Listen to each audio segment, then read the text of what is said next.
السلام علیکم ورحمۃ اللہ وبرکاتہ۔ ہمارے ایک بھائی ہیں معصوم علی، وہ پوچھتے ہیں السلام علیکم مفتی صاحب۔ پہلے تو وعلیکم السلام ورحمۃ اللہ وبرکاتہ۔ اگر ہم کوئی پرفیوم یوز کر رہے ہیں اور اس میں الکحل ہے، کیا وہ پرفیوم لگانا جائز ہے یا نہیں؟ اس سوال کا جواب جاننے سے پہلے ہمیں یہ بات سمجھ لینی چاہیے کہ الکحل کی متعدد قسمیں ہیں۔ ایک الکحل وہ ہوتی ہے جو انگور، کھجور، منقع اور کشمش سے بنائی جاتی ہے۔ جو الکحل ان چاروں چیزوں سے حاصل شدہ ہو وہ الکحل ناپاک ہوتی ہے، اس کا استعمال بھی ناجائز اور حرام ہوتا ہے، اور اس کی خرید و فروخت بھی ناجائز اور حرام ہوتی ہے، اور یہ متفق علیہ فیصلہ ہے۔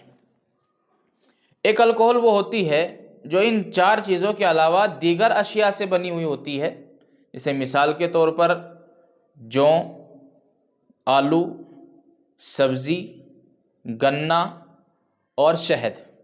جو الکحل ان چیزوں کے ذریعے سے تیار کی جاتی ہے وہ الکحل ناپاک نہیں ہوتی بلکہ پاک ہوتی ہے، اس کا استعمال جائز ہوتا ہے اور اس کی خرید و فروخت جائز ہوتی ہے۔ ایک الکحل وہ ہوتی ہے جو ان دونوں کے علاوہ ہوتی ہے، اور تیسری قسم الکحل کی وہ ہے جو الکحل کیمیکل کے ذریعے سے تیار کی جاتی ہے۔ ان تینوں قسموں کی روشنی میں ہمیں یہ بات سمجھنی ہے۔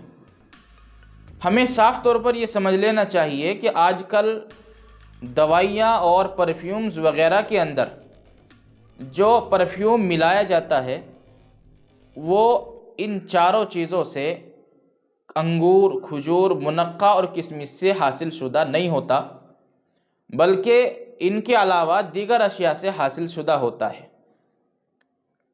لہٰذا کیمیکل دوارا سے جو کیمیکل کے ذریعے سے الکحل شامل کیا جاتا ہے، اکثر و بیشتر ان دوائیوں وغیرہ کے اندر اور پرفیومز کے اندر وہ استعمال کیا جاتا ہے۔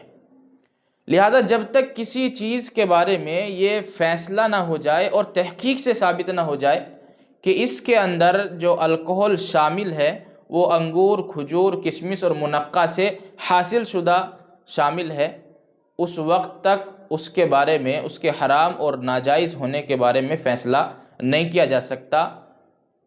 لیکن ہمیں دیکھنا یہ ہے کہ آج کل مارکیٹ میں، آج کل کے وقت میں جو پرفیوم رائج ہیں، جو مارکیٹ میں چل رہے ہیں، ان پرفیومز وغیرہ کے اندر جو الکحل ہوتی ہے وہ کیمیکل کے ذریعے سے تیار شدہ اور حاصل شدہ الکحل ہوتی ہے۔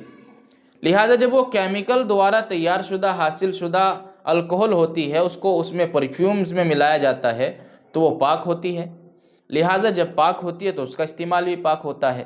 اب اگر اس پرفیوم کو استعمال کر کے اپنے کپڑوں پر لگا کر کے انسان نماز پڑھ لیتا ہے تو نہ تو اس کا کپڑا ناپاک ہوتا ہے اور نہ ہی اس کی نماز میں کوئی خرابی ہوتی ہے۔ لیکن اگر کسی پرفیوم کے بارے میں یا کسی بھی خوشبو کے بارے میں ہمارے ذہن میں یہ شک پیدا ہو جائے کہ اس کے اندر جو الکحل شامل ہے، یا کسی ذریعے سے ہمیں معلوم ہو جائے کہ وہ الکحل وہ شامل ہے جو ان چاروں چیزوں سے بنی ہوئی ہے، انگور، کھجور، کشمش اور منقع سے بنی ہوئی ہے، تو پھر اس میں میرے عزیزو اس میں احتیاط بہتر ہے۔ ہمیں یہ بات صاف طور پر سمجھ لینی چاہیے۔